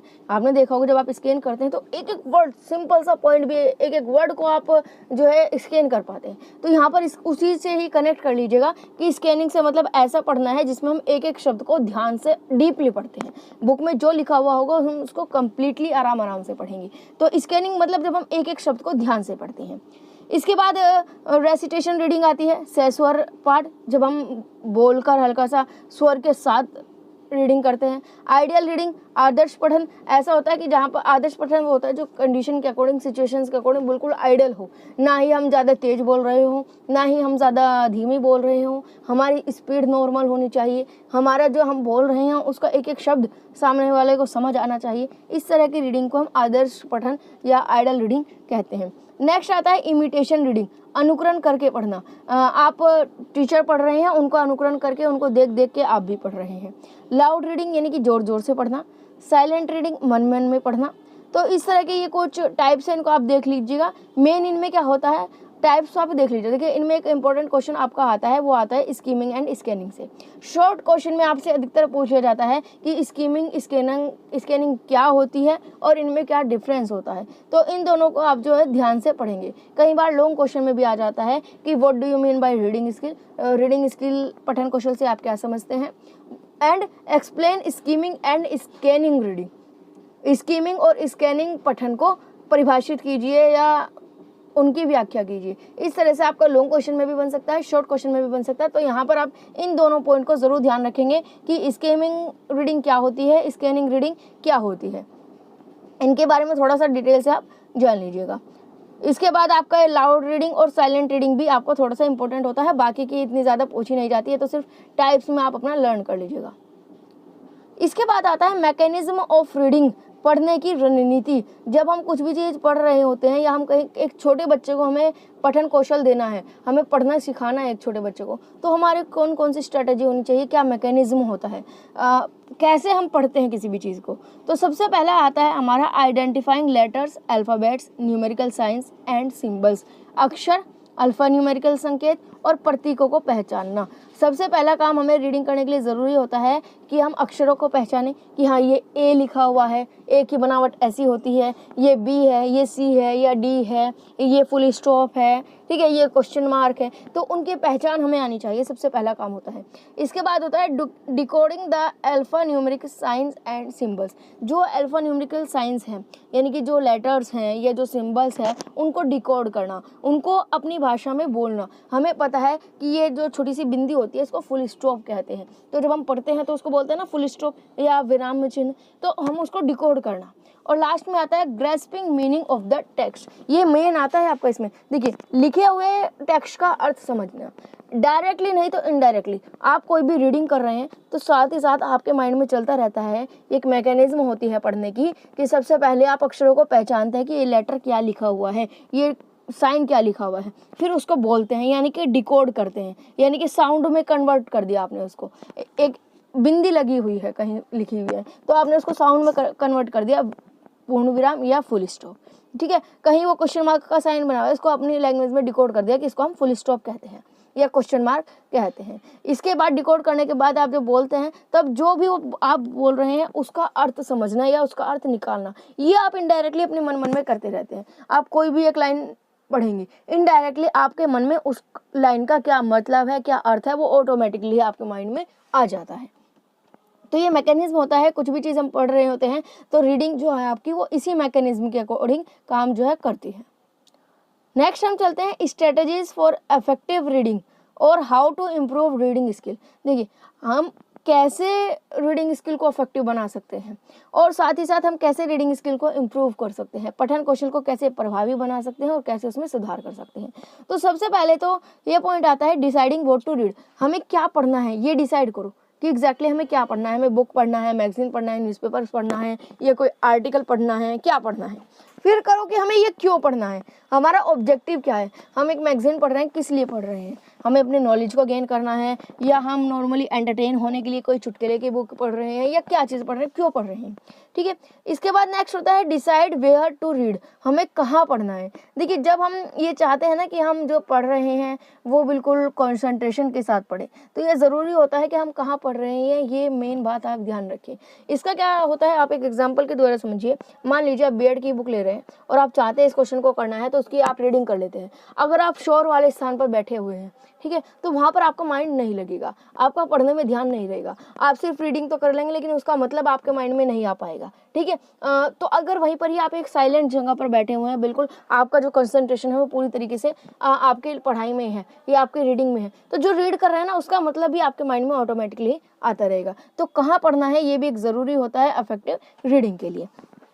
फिर होता है डिसाइडिंग हाउ टू रीड। हमें कैसे पढ़ना है। अभी आपने देखा कि कितने तरीके से हम पढ़ सकते हैं, जोर से बोल बोल कर पढ़ सकते हैं, मन में पढ़ सकते हैं, ठीक है, स्कीमिंग कर सकते हैं, स्कैनिंग कर सकते हैं। तो किस तरीके से हमें पढ़ना है ये डिसाइड करना। और उसके बाद आता है कि व्हेन टू रीड, कब पढ़ना है। जब हमारा माइंड बिल्कुल शांत हो, जब हमारे कंसंट्रेशन पावर अच्छी हो, तब हमें अगर पढ़ेंगे तो जो हमारी रीडिंग होगी वो इफेक्टिव होगी। तो ये कुछ पॉइंट है, अगर हम इन बातों का ध्यान रखेंगे तो हमारी रीडिंग स्किल जो है वो इफेक्टिव हो सकती है, इम्प्रूव हो सकती है। तो यहाँ पर आपकी जो है लैंग्वेज स्किल कंप्लीट हो जाती है। इनमें से एक स्किल आपके लॉन्ग क्वेश्चन में ज़रूर आएगी, लॉन्ग आंसर टाइप क्वेश्चन में, ये आप ज़रूर बिल्कुल ध्यान रखिएगा। ठीक है, कोई सी भी एक स्किल आपके लॉन्ग आंसर टाइप क्वेश्चन में आ सकती है, इन तीनों चारों स्किल्स में से। और इसमें से जो स्कैनिंग वाला क्वेश्चन है ये आपका शॉर्ट क्वेश्चन के लिए मोस्ट इंपॉर्टेंट है, इसको बिल्कुल ध्यान से करिएगा। आखिरी टॉपिक आपका आता है करिकुलम। हालांकि करिकुलम से रिलेटेड अगर आप देखेंगे आपकी 2 यूनिट्स हैं, ठीक है, लास्ट की जो 2 यूनिट्स है वो आपकी करिकुलम से रिलेटेड है, लेकिन उन दोनों टॉपिक्स को मिक्स करके मैंने करिकुलम को एक टॉपिक में कन्वर्ट कर दिया है। और करिकुलम से रिलेटेड जो भी आपका इंपॉर्टेंट टॉपिक है या इंपॉर्टेंट कंटेंट है वो हम यहाँ पर डिस्कस करेंगे। आपको इन्हीं में से ही कोई ना कोई क्वेश्चन देखने को एग्जाम में मिल जाएगा। बस ज़रूरत है कि आप अच्छी तरीके से समझिए, डीपली उन चीज़ों को स्टडी करें। चलिए देखते हैं करिकुलम। सबसे पहले हमें ये जानना होता है कि करिकुलम क्या होता है। करिकुलम को हम हिंदी में कहते हैं पाठ्यक्रम। ठीक है, करिकुलम जो होता है ये लैटिन भाषा के कुरेरे शब्द से बना हुआ है, जिसका अर्थ होता था रेस कोर्स, यानी कि दौड़ का मैदान। ठीक है, अब दौड़ का मैदान आप देखेंगे, जैसे रेस होती है आपकी, घोड़ों की दौड़ होती है, ठीक है, ये आप पिक देख सकते हैं, यहाँ पर घोड़ों की दौड़ चल रही है। अब यहाँ पे रेस कोर्स क्या होता है, ये आपका एक एरिया हो गया। ठीक है, रेस कोर्स इसको बोलते हैं। जो घोड़े दौड़ते हैं वो इसी एरिया में दौड़ते हैं, ना ही तो वो इससे बाहर जाएंगे, ठीक है, इससे अलग कहीं नहीं जाएंगे। जो भी घोड़े, जितने भी घोड़े दौड़ेंगे वो सिर्फ उनका एक मार्ग निश्चित हो गया कि वो इसी डायरेक्शन में जाएंगे, इसी एरिया पे ही चलकर जो है वो दौड़ेंगे। अब वो जो घोड़े हैं वो इधर तो नहीं आएंगे ना, नहीं, क्यों, क्योंकि उनके लिए क्या है, एक रेस कोर्स निश्चित कर दिया है, दौड़ का मैदान निश्चित कर दिया है, वो अपने मैदान में ही दौड़ेंगे। ठीक है, ठीक उसी तरीके से जो हमारा करिकुलम होता है, जो पाठ्यक्रम होता है, वो भी हम एक दौड़ का मैदान ही मानकर चलते हैं कि हमारा ये एरिया फिक्स हो गया है कि हमें यहाँ पर काम करना है। ठीक है, हमें ये काम करना है और यहाँ पर काम करना है। तो करिकुलम क्या होता है, आपके पूरे ऑल ओवर टीचिंग प्रोसेस का एक हम कह सकते हैं मैदान के तरीके से आपका होता है कि आपको पता चल जाता है कि आपको 5th क्लास में आप एडमिशन लेने जा रहे हैं, तो 5th क्लास में आपको क्या पढ़ना है, कौन सा टॉपिक पढ़ना है, कैसे पढ़ना है, वो सब आपका करिकुलम में आ जाता है। एक बात यहाँ पर ध्यान रखेंगे कि आप कई बार इस चीज़ के लिए एक वर्ड यूज़ करते होंगे, सिलेबस। ठीक है, लेकिन सिलेबस एंड करिकुलम में आपका डिफरेंस होता है।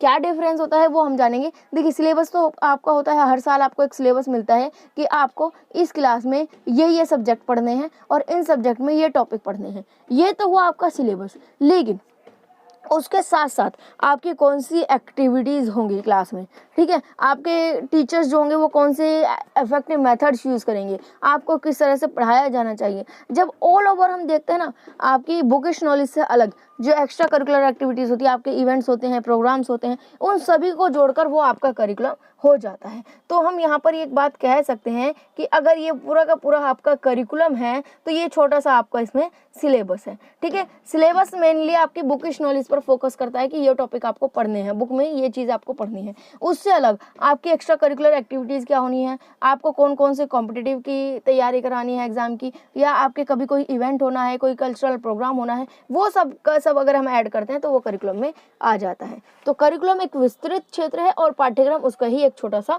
भाग है, सॉरी जो सिलेबस है उसी का ही एक छोटा सा भाग है। सिलेबस को हिंदी में हम कहते हैं पाठ्य वस्तु, ठीक है। तो यहाँ पर आप देख लिया होगा कि करिकुलम को आप दौड़ के मैदान से कनेक्ट करके आप देख सकते हैं रेस कोर्स, यानी कि रेस कोर्स में क्या है, मैदान होता है जिसमें पता चल जाता है कि हाँ इसी दिशा में हमें दौड़ना है। तो करिकुलम भी हमें एक डायरेक्शन प्रदान करता है कि हमें किस दिशा में काम करना है। या आप इसका थोड़ा सा थ्योरीज पढ़ लीजिएगा। नेक्स्ट देखिए आ गया जो मैंने अभी डिस्कस किया था सिलेबस, पाठ्य वस्तु, ठीक है। पाठ्य वस्तु विशेष विषय के लिए अधिक केंद्रित रूपरेखा देता है, स्पेशल सब्जेक्ट्स के लिए बताता है वो कि भाई मैथ्स में आपको क्या पढ़ना है, फिजिक्स में आपको क्या पढ़ना है, केमिस्ट्री में आपको क्या पढ़ना है। इसके बाद एक टर्म और आती है आपकी यूनिट, इकाई। विषय के व्यवस्थित, आसान और प्रभावी शिक्षण के लिए इसे विभिन्न खंडों और इकाइयों में विभाजित किया जाता है। प्रत्येक इकाई में कुछ अध्याय या पाठ होते हैं जो सहसंबंध होते हैं। देखिए आपका एक सब्जेक्ट है, फॉर एग्जांपल आपका मैथ्स सब्जेक्ट है या हिंदी ही सब्जेक्ट है, हिंदी में आपको क्या क्या टॉपिक पढ़ने हैं वो आपका सिलेबस हो जाता है। लेकिन उस सारे सिलेबस को आपको एक इफेक्टिव तरीके से पढ़ाया जाए, उस सिलेबस को सिंपल टू कॉम्प्लेक्स बनाया जाए, ठीक है। मतलब अगर आपने देखा होगा कि पूरा का पूरा जो सिलेबस होता है एक ऑर्गेनाइज्ड फॉर्म में होता है कि आपको पहला चैप्टर ये पढ़ाना है, सेकंड चैप्टर ये पढ़ाना है। पहला चैप्टर आपका हमेशा इजी होता है, सेकंड चैप्टर थोड़ा सा हार्ड होता है, और इस तरह से आपका सिंपल टू कॉम्प्लेक्स चलता है मोस्टली, ठीक है। मोस्टली आपका क्या चलता है, सिंपल टू कॉम्प्लेक्स आपका काम चलता है कि पहले आपको आसान सी चीज़ें सिखाई जाएंगी, धीरे धीरे आपको मुश्किल चीज़ें सिखाई जाएंगी। ऐसा तो नहीं होता कि डायरेक्ट आपको कॉम्प्लेक्स चीज़ें सिखाई जाए। अगर बाई चांस ऐसा हो जाए कि डायरेक्ट आपको 4th चैप्टर सिखा दिया जाए, उसके बाद आपको 7th चैप्टर करा दिया जाए, 8th चैप्टर करा दिया जाए, तो आपका क्या होगा, कन्फ्यूजन हो जाएगा, आपको कुछ समझ नहीं आएगा। तो उस चीज़ को इफेक्टिव वे में पढ़ाने के लिए पूरे के पूरे सिलेबस को अलग अलग यूनिट्स में डिवाइड कर दिया जाता है। जैसे आपने बीएड में भी देखा होगा, आपके हर एक सब्जेक्ट में 4 या 5 यूनिट्स होती है। हर यूनिट में कुछ चैप्टर्स होते हैं और कुछ टॉपिक्स होते हैं जो कि एक ऑर्गेनाइज्ड फॉर्म में एक सीक्वेंस में लगे हुए होते हैं कि एक बच्चे को पहले ये टॉपिक पढ़ाइए, उसके बाद ये टॉपिक पढ़ाइए, उसके बाद ये टॉपिक पढ़ाइए। सभी यूनिट्स में जितने भी टॉपिक्स होते हैं आपस में इंटरकनेक्टेड होते हैं, ठीक है। तो यहाँ पर इकाई क्या हो गया कि आपके सिलेबस को इफेक्टिव वे में पढ़ाने के लिए पूरे के पूरे सब्जेक्ट के सिलेबस को अलग अलग यूनिट्स में डिवाइड कर दिया जाता है, और एक यूनिट में अलग अलग चैप्टर्स या लेसन्स होते हैं जो आपस में कोरिलेटेड होते हैं। नेक्स्ट आता है आपका AIIMS and objectives of curriculum.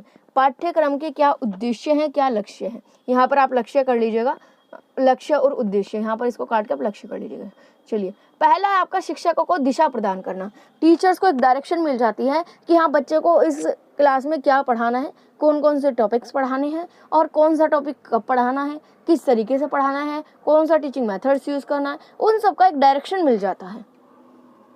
शैक्षिक प्रक्रिया के स्कूल प्रबंधन का मार्गदर्शन करना, to guide the school management of the educational process. आपका जो शैक्षिक प्रक्रिया होती है, एजुकेशनल प्रोसेस होता है, उसमें स्कूल मैनेजमेंट कमेटी होती है, एसएमसी होती है, उसको मार्गदर्शन करना, ठीक है। क्योंकि जो आपकी कमेटी होती है एसएमसी, वो भी आपके करिकुलम के अकॉर्डिंग सारे के सारे प्रोग्राम जो है वो मैनेज करती है।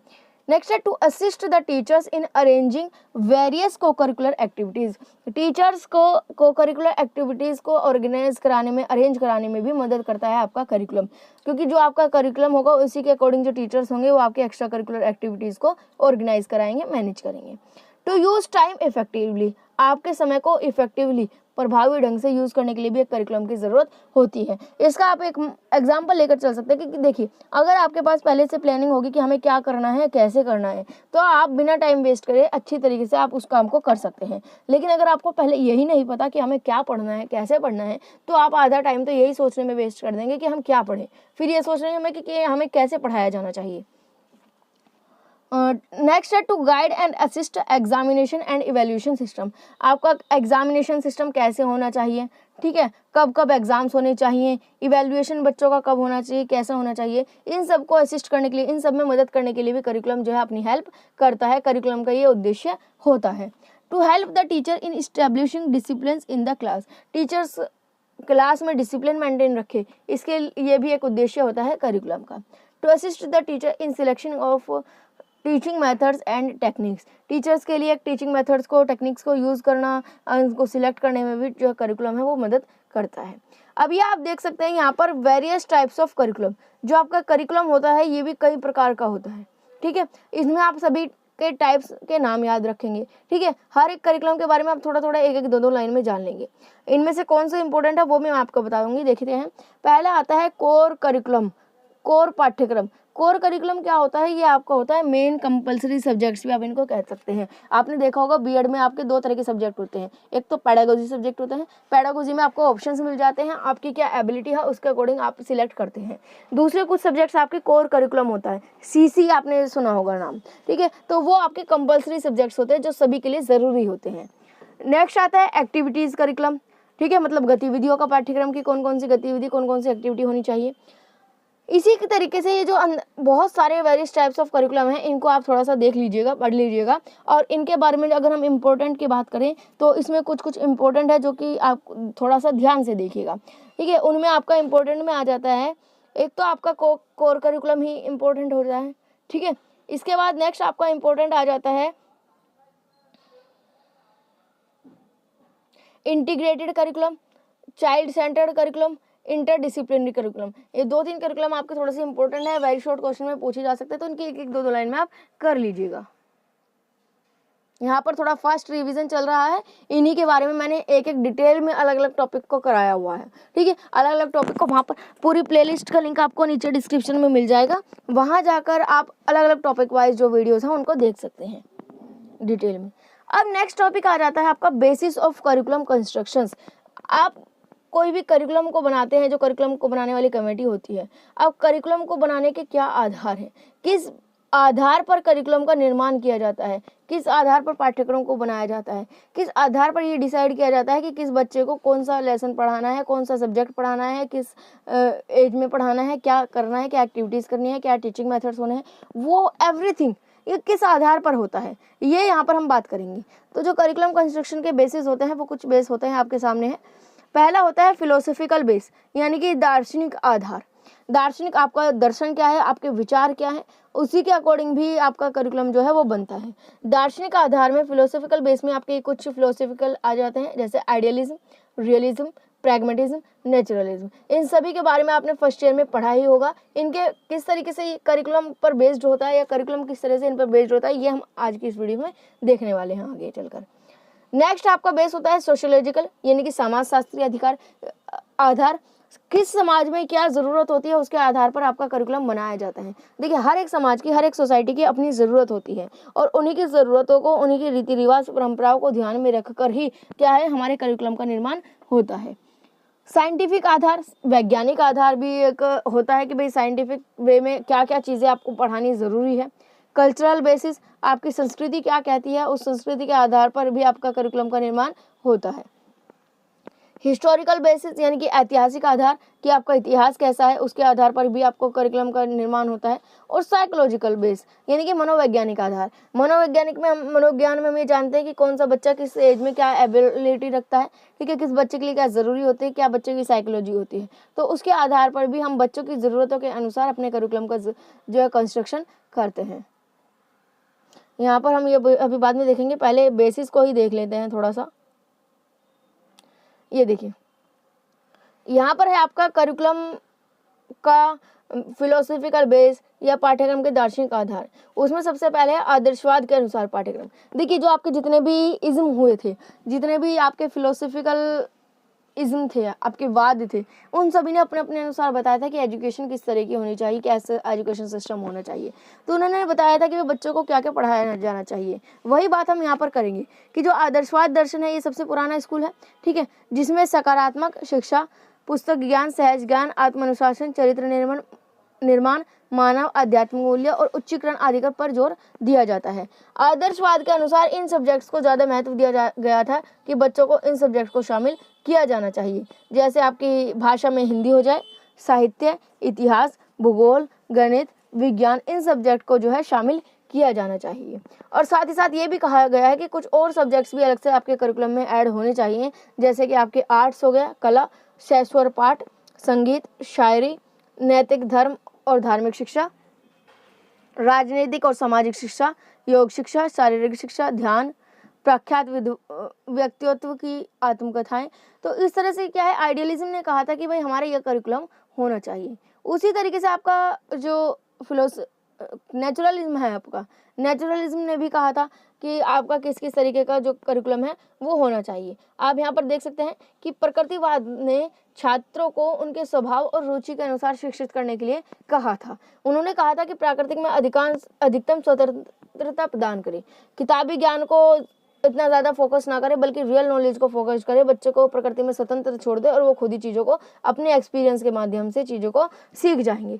यहाँ पर इन्होंने कहा था कि प्रकृतिवाद पाठ्य पुस्तकों का विरोध करता था कि कोई सब्जेक्ट्स वगैरह नहीं होने चाहिए बल्कि प्रत्यक्ष अनुभव होने चाहिए। डायरेक्ट बच्चों को एक्सपीरियंस कराया जाए और एक्सपीरियंस के माध्यम से ही उन्हें सिखाया जाए। ठीक है, किशोर अवस्था में यानी कि एडोलसेंस एज में उन्होंने हस्तकला एक्टिविटीज़ गतिविधि, सामान्य और धार्मिक शिक्षा, स्वास्थ्य शिक्षा, मनोविज्ञान शिक्षा, कला, नैतिक ज्ञान, तो इन सभी शिक्षाओं के बारे में जो है जोर दिया था। क्योंकि ये चाहते थे कि भाई ऐसा ना हो कि आपका जो है किताबी ज्ञान ज़्यादा हो जाए, बल्कि प्रत्यक्ष अनुभव जो डायरेक्ट एक्सपीरियंस होते हैं, जो रियल लाइफ में ज़रूरी होते हैं, उन्हीं सब्जेक्ट को कराया जाए, उन्हीं टॉपिक्स को कराया जाए। इसके बाद प्रैग्मेटिज्म वगैरह के बारे में आप इनमें देख लीजिएगा एक बार। यही है, सबने अपने अपने अकॉर्डिंग जो है बताया था कि कैसा करिकुलम होना चाहिए। इनके बारे में हम ज़्यादा टाइम वेस्ट नहीं करेंगे इसमें। चलिए, इसके बाद नेक्स्ट है आपका psychological base of curriculum construction. Curriculum construct करने के लिए आपके मनोवैज्ञानिक आधार क्या होते हैं। देखिए, आपने देखा होगा बीएड फर्स्ट ईयर में growing up as a learner में कि आपके growing up as a learner की बुक थी, उसमें आपकी लर्निंग थ्योरीज होती थी कि बच्चा किस तरीके से पढ़ता है, ठीक है, बच्चा किस तरीके से सीखता है, और साथ ही साथ ये भी देखा था कि बच्चे का डेवलपमेंट क्या होता है, किस एज में बच्चे को क्या ज़रूरत होती है, वो सब चीज़ देखी थी। तो वो भी उसी के आधार पर ही करिकुलम को कंस्ट्रक्शन किया जाता है। जैसे इसमें आपने कुछ देखी होंगी trial and error theory, law of readiness, ये आपके थॉर्नडाइक ने दिए थे, law of effect and law of exercise. ठीक है, इसके बाद कंटिन्यूअस कंडीशनिंग थ्योरी दी थी, क्लासिकल कंडीशनिंग थ्योरी दी थी पावलोव ने आपकी, वॉटसन ने आपका थ्योरी दी थी। तो ये सभी की सभी थ्योरीज जो हैं, इनके आधार पर भी आपका जो करिकुलम है वो कंस्ट्रक्ट किया जाता है। इनके आधार पर बच्चों की क्या एक्टिविटीज़ होनी चाहिए, बच्चों को किस एज में क्या क्या सिखाया जाना चाहिए और कौन से अफेक्टिव टीचिंग मेथड्स यूज़ करने चाहिए, शिक्षण विधियाँ कौन सी यूज़ करनी चाहिए, उनके बारे में इनमें बात होती है।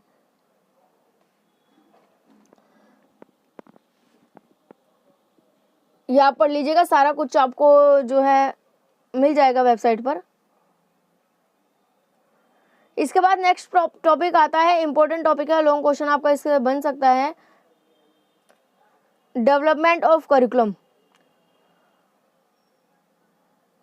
या करिकुलम डेवलपमेंट, पाठ्यक्रम का विकास। पाठ्यक्रम का विकास करने के लिए कुछ मॉडल्स आए थे। इन मॉडल्स में आपको बहुत सारे मॉडल्स पेपर में एग्जाम में देखने को मिल सकते हैं, सॉरी आपकी बुक्स में देखने को मिल सकते हैं, ये आपके सामने है। इनमें से आपका हिल्दा ताबा मॉडल जो है वो मोस्ट इंपॉर्टेंट है, तो इसी को ही हम करेंगे। हिल्दा ताबा मॉडल क्या कहता है, ये आपके सामने है।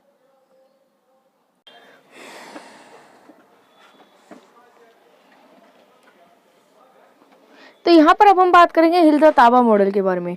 जो ये हिल्दा ताबा थे, ये एक लेडी थी, तो हिल्दा ताबा मॉडल जो था, ताबा मॉडल उन्हीं के नाम पर पड़ा था। ताबा मॉडल का जो विकास था वो हिल्दा ताबा के द्वारा किया गया था। और जो ये हिल्दा ताबा थी, एक लेडी थी, ये एक वस्तुकार थी, यानी कि आर्किटेक्ट भी थी, एक पाठ्यक्रम सिद्धांतकार थी, करिकुलम रिफॉर्मर थी, टीचर एजुकेटर थी। तो ये अलग अलग क्षेत्रों में इन्होंने काफ़ी काम किया था। इनका जन्म जो हुआ था वो एस्टोनिया के एक छोटे से गांव कुस्ट में हुआ था। इनका मानना था कि पाठ्यचर्या बनाने का एक निश्चित क्रम होना चाहिए। कोई भी हम करिकुलम को कंस्ट्रक्ट कर रहे हैं, डेवलप कर रहे हैं, तो उसको एक सीक्वेंस में करना चाहिए, step by step he curriculum का निर्माण होना चाहिए।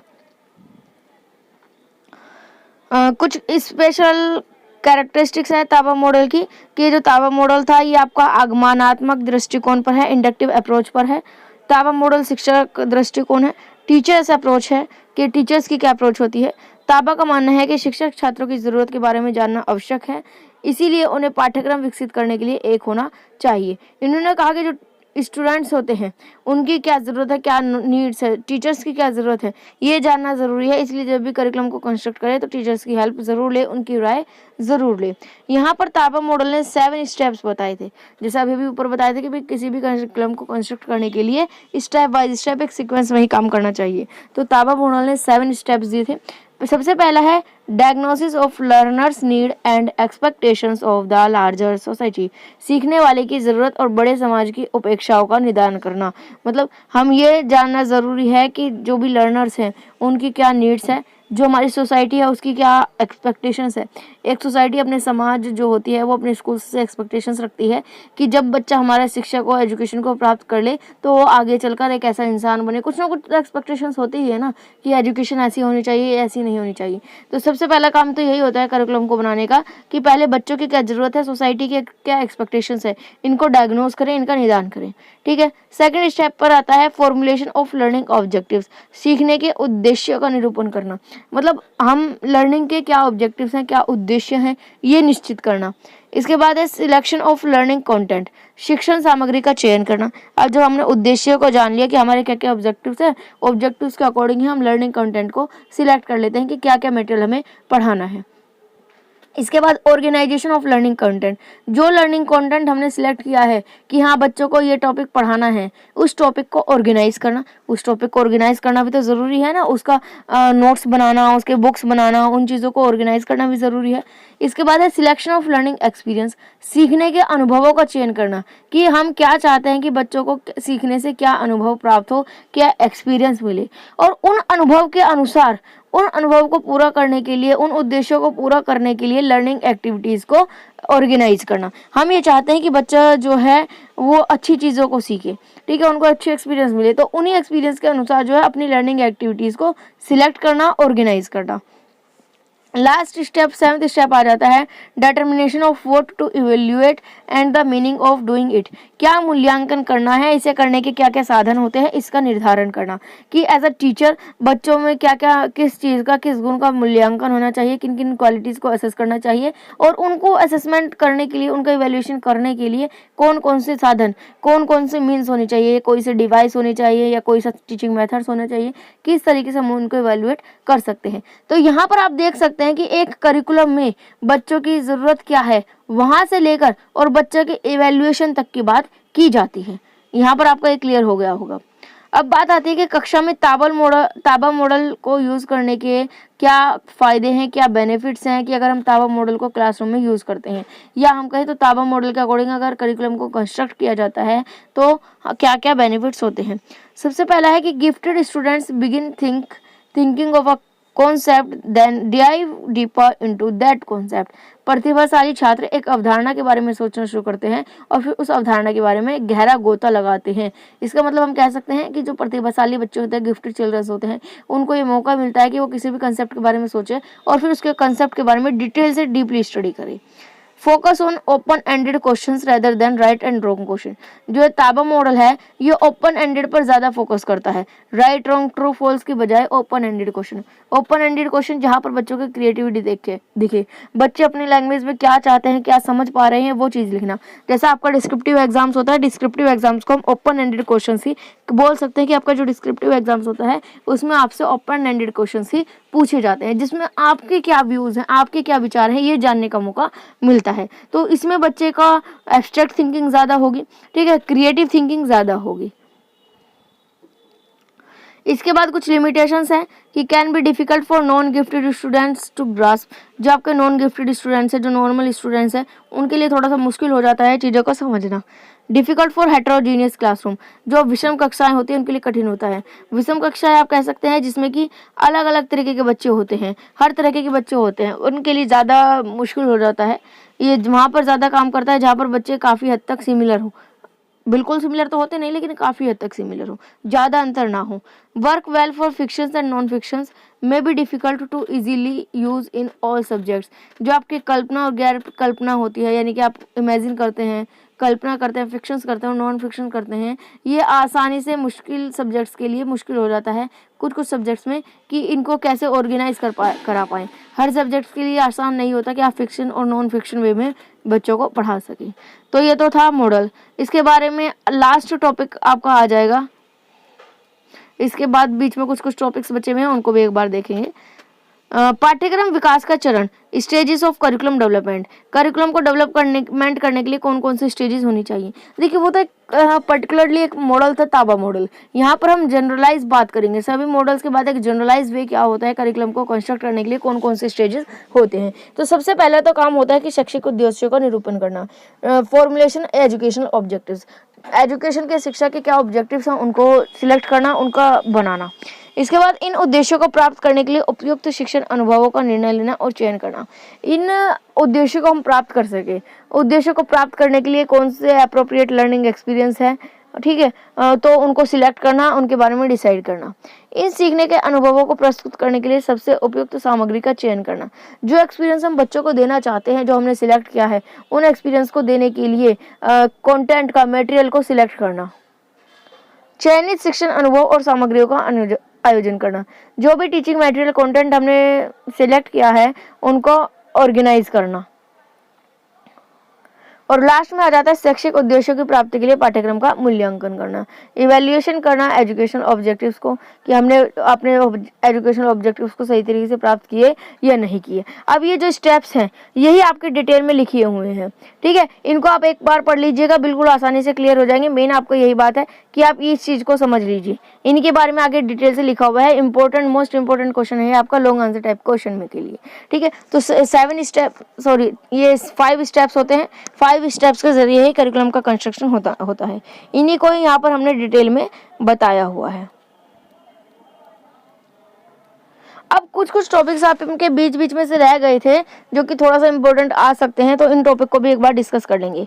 एक है कि बच्चों के लेखन का मापन, विश्लेषण और मूल्यांकन, measuring, analysis and evaluation of children's writing. बच्चे के लेखन का, बच्चे की राइटिंग को हम कैसे इवैल्यूएट कर सकते हैं, कैसे एनालिसिस कर सकते हैं, कैसे हम मेजर कर सकते हैं। तो बच्चों के लेखन के विश्लेषण की प्रक्रिया लेखन के माप और मूल्यांकन के साथ निकटता से जुड़ी हुई है, ठीक है। क्योंकि जब हम माप कर पाएंगे, मेजर कर पाएंगे, इवैल्यूएशन कर पाएंगे, तभी हम उनको एनालिसिस कर पाएंगे। यहाँ पर हम देख सकते हैं कि एक तालिका बनाई हुई है जो इम्पोर्टेंट है आपके लिए। इनमें से वो सभी क्वालिटीज इसमें मेंशन की हुई है जिनके अनुसार हम बच्चे की राइटिंग को जो है मेजर कर सकते हैं, इवैल्यूएट कर सकते हैं। देखिए यहाँ पर है कुछ कौशल कि बच्चे की अगर राइटिंग स्किल अच्छी है तो उसमें यही कौशल होनी चाहिए। अब उन कौशल के लिए बच्चों की राइटिंग को जब हम चेक करते हैं तो कितने मार्क्स हम देते हैं, कितने ग्रेड देते हैं, वो हम यहाँ पर लिख लेंगे। फॉर एग्जाम्पल, बच्चे ने विषय का चयन, सब्जेक्ट का चयन किस अकॉर्डिंग करा, बहुत अच्छा, औसत, संतोषजनक, यहाँ पर हम टिक लग कर देंगे। इसके बाद बच्चे ने जो आंसर लिखा है उसकी राइटिंग में कितनी क्रिएटिवनेस दिख रही है, कितनी इमेजिनेशन पावर दिख रही है, क्रिएटिवनेस, रचनात्मकता कितनी दिख रही है, लेखन किस तरीके से किया, विराम चिन्हों का प्रयोग सही से किया कि नहीं किया, शब्द चयन सही से किए कि नहीं किए, फ्लुएंसी सही से है कि नहीं है, प्योरिटी है कि नहीं है, एक्यूरेसी है कि नहीं है, समय सीमा, टाइम लिमिट है कि नहीं है, प्रेजेंटेशन कैसी हुई, साफ सफाई से लिखा कि नहीं लिखा, अट्रैक्टिवली लिखा नहीं लिखा। तो ये सभी के सभी पॉइंट्स होते हैं। इनमें से आपको देखिए यहाँ पर पॉइंट्स आप देख सकते हैं, ये आपके 51 पॉइंट्स हैं, लेकिन ज़रूरी नहीं है आप 51 पॉइंट्स को ही याद रखें। एक बार सारे रीड कर लीजिएगा, एग्जाम में आपको जितने याद रहे उतने ही आप लिखकर टेबल को बना सकते हैं। लास्ट में एटसेट्रा लिख दीजिएगा कि इसी तरह के और भी कुछ जो है क्वालिटीज़ होती है जिनको आधार पर हम बच्चे की राइटिंग को मेज़र, इवेल्युएट करते हैं।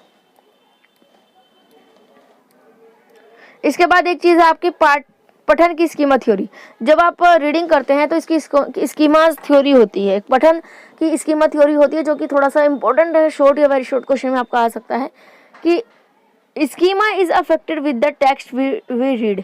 जो टेक्स्ट हम पढ़ रहे होते हैं, स्कीमा हमारे द्वारा पढ़े गए पाठ से प्रभावित होता है। देखिए स्कीमा क्या होता है आप जानते हैं, एक बार मैं बता देती हूँ। स्कीमा होता है हमारे माइंड में बनी हुई पिक्चर या हमारी सोच, हमारा नज़रिया, हम इसको एक तरीके से मान सकते हैं। हमने आज कई नई चीज़ देखी है तो उस नई चीज़ के बारे में इंफॉर्मेशन जो है हमारे माइंड में छप जाती है। हम आगे का जो भी काम करते हैं वो उसी के आधार पर करते हैं। किस आधार पर? हमारे जो एक्सपीरियंसेस होते हैं, अभी तक हमने लाइफ में जो जो एक्सपीरियंस लिए हैं, उन सभी की स्कीमास, उन सभी की जो पिक्चर है वो हमारे माइंड में बनी हुई है, उन्हीं को ही हम स्कीमा करते हैं। आगे जब भी हमारे फ्यूचर में कोई स्टेप होता है, हम अपने प्रीवियस एक्सपीरियंस के अकॉर्डिंग ही नेक्स्ट स्टेप को लेते हैं। तो हम अपने स्कीमा के अकॉर्डिंग ही नेक्स्ट स्टेप को लेते हैं। अब जब हम कोई नई बुक रीड करते हैं, हमें कोई नई इन्फॉर्मेशन मिलती है, ठीक है, वो नई इन्फॉर्मेशन पहले से हमारे माइंड में नहीं है, तो हम उसको अब अपने माइंड में फिट करते हैं। अगर पहले कोई गलत इन्फॉर्मेशन हमारे माइंड में है तो हम उसको सही कर लेते हैं, और अगर नहीं है तो उसको फिट कर लेते हैं, यानी कि अपने उसको भी अपने स्कीमा में ऐड कर लिया। तो जो भी हमने पढ़ा है पार्ट वो हमारी स्कीमा को प्रभावित करता है। नेक्स्ट है स्कीमा पार्ट की समझ पर भी प्रभाव डालता है। हमारे जो माइंड में स्कीमा बना हुआ है, हमारी जो सोच बनी हुई है, उसी के अनुसार हम पार्ट को पढ़ते हैं। देखिए, आपने कई बार देखा होगा फेसबुक व्हाट्सएप पर कुछ चीज़ें ऐसी आती हैं कि वर्ड कुछ और लिखा हुआ होता है, लेकिन हमारा जो माइंड स्कीमा बना हुआ होता है उसी के अनुसार हम वर्ड को पढ़ते हैं, ठीक है। कई चीज़ ऐसी देखी होगी आपने, लिखा कुछ और होता है और हम उसको पढ़ कुछ और देते हैं। क्यों? क्योंकि करंटली में वो चीज़ चलती रहती है, हमारे माइंड में वही चीज़ चल रही होती है, उस वर्ड को हम उसी तरीके से पढ़ लेते हैं। बाद में देखते हैं कि ये वर्ड तो कुछ और लिखा हुआ है, ठीक है। हमें खुद लगता है कि हाँ, हम तो एग्जैक्टली यही वर्ड पढ़ रहे थे, मतलब गलत वर्ड पढ़ रहे थे। तो हमारा स्कीमा क्या है, हमारी सोच क्या है, ये भी हमारे पार्ट को हम कितनी अच्छी तरीके से समझ पा रहे हैं, इस पर इफेक्ट डालती है। चीज़ों के बारे में पढ़ना और नए ज्ञान हमारे स्कीमा को बदलते हैं। हम नई नॉलेज को प्राप्त कर रहे हैं तो हमारे स्कीमा जो है वो चेंज होते हैं। पढ़ना और नई जानकारी को संशोधित करना हमारे स्कीमा को सत्यापित करता है। हम पढ़ रहे हैं, रीड कर रहे हैं, तो जो हमारे स्कीमास पहले से हैं उसको कंफर्म करता है कि हाँ, ये सही है कि गलत है। अगर कुछ गलत है तो हम उसको सही कर देते हैं, और अगर सही है तो उसका प्रूफ मिल जाता है कि हाँ, हमारे पास जो इन्फॉर्मेशन है वो सही है। तो ये कुछ पॉइंट्स हैं, इनको थोड़ा सा आप देख लीजिएगा। ये आपका ज्ञान का टॉपिक है। कभी कभी जो नॉलेज से रिलेटेड एक क्वेश्चंस आ जाता है, ये आपका कुछ अलग नहीं है। जो आपने फर्स्ट ईयर में फिलोसफी के पेपर में पढ़ा था वही सब कुछ है। इसको एक बार रीड कर लीजिएगा, बिल्कुल ईजी है। ये कभी कभी आ जाता है आपके क्वेश्चन में।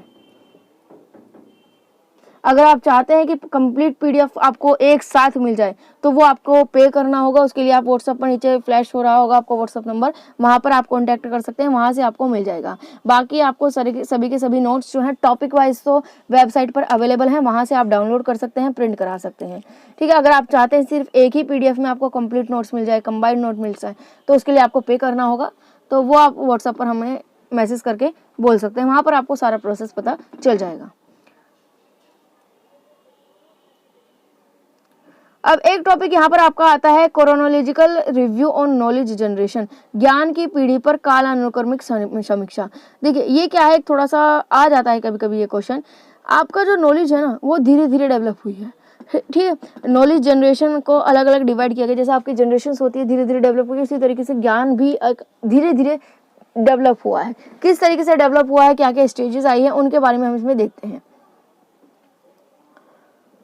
जैसे सबसे पहली स्टेज है knowledge generation, storage and transmission in the age of oral and pre written age. सबसे पहली एज आती है आपकी oral and pre written age, यानी कि मौखिक और पूर्व लेखन। इसमें क्या होता है, जब तक हमारे पास ना ही तो पढ़ने का कुछ कौशल था, ना ही कोई बुक्स थी, ठीक है, ना ही कहीं कुछ नॉलेज लिखी हुई होती थी, सिर्फ और सिर्फ किस तरीके से हम ओरली ही अपनी नॉलेज को जो है ट्रांसफर करते थे। हमारे पास कोई नॉलेज है, हम अपने दोस्त को, अपने आसपास के जो व्यक्ति हैं उसको ओरली ही हम बता सकते हैं। ना तो उस टाइम पर क्या है, मोबाइल था, ना ही कोई गूगल था, ना ही कोई टेक्नोलॉजी थी, ना ही बुक्स थी जिसको कि हम बुक्स के माध्यम से नॉलेज ट्रांसफर कर सके। नहीं, सिर्फ और सिर्फ ओरली ही हम उस चीज़ को जो है ट्रांसफर कर पाते थे। इसके बाद नेक्स्ट एज आई। नेक्स्ट एज क्या आई, राइटिंग एज, ठीक है। इसमें क्या हुआ कि हमने अपनी जो भी नॉलेज है उसको लिखना शुरू कर दिया था धीरे धीरे पेजों पर।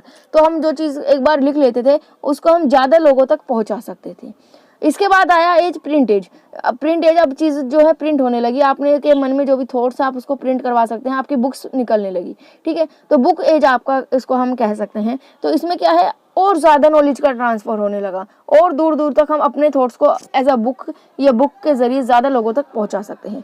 और उसके बाद आपकी आती है आइस एज लास्ट में, जो आपकी फिलहाल चल रही है मॉडर्न एज, इसको हम आइस एज कहते हैं। आइस एज में यहाँ पर आप ये ध्यान रखिएगा कि आइस एज में I for information, C for communication और ई फॉर आपका क्या है, एंटरटेनमेंट या टेक्नोलॉजी का आप यहाँ पर यूज़ कर सकते हैं। देखिए यहाँ पर आप देखेंगे, ये देखिए आई से, यहाँ पर I for information, C for communication, E for entertainment. यहाँ पर क्या होता है, ये आई से जो है आपकी मॉडर्न एज है। यहाँ पर आपके पास टेक्नोलॉजी है। अब आप एक जगह से बैठे हुए कितनी भी दूर कोई दूसरा व्यक्ति हो उससे अपना ज्ञान का हस्तांतरण कर सकते हैं। मैं एक जगह पर बैठी हूँ, मेरे पास जो नॉलेज है मैं हज़ारों स्टूडेंट्स को दे रही हूँ, लाखों स्टूडेंट जो है वीडियोस को देखते हैं, उनको ये नॉलेज मिल पा रही है। लेकिन अगर हम पुराने समय की बात करें तो मेरे पास जो नॉलेज है वो मेरे पास ही रह पाती थी। ज़्यादा से ज़्यादा मैं 10-15 लोगों तक ट्रांसफ़र कर पाती थी जो मेरे आसपास होते थे। तो धीरे धीरे नॉलेज जो है इसी तरीके से ट्रांसफ़र जो है वो हुई है। यहाँ पर आप इनके बारे में थोड़ा सा पढ़ लीजिएगा, इनकी कैरेक्टरिस्टिक्स वगैरह के बारे में। यहाँ पर आप देख सकते हैं कि जो आपकी ओरल एज थी या प्री राइटिंग एज थी, यानी कि लेखन से पूर्व अवस्था, जब तक कि लेखन का जो है विकास नहीं हुआ था।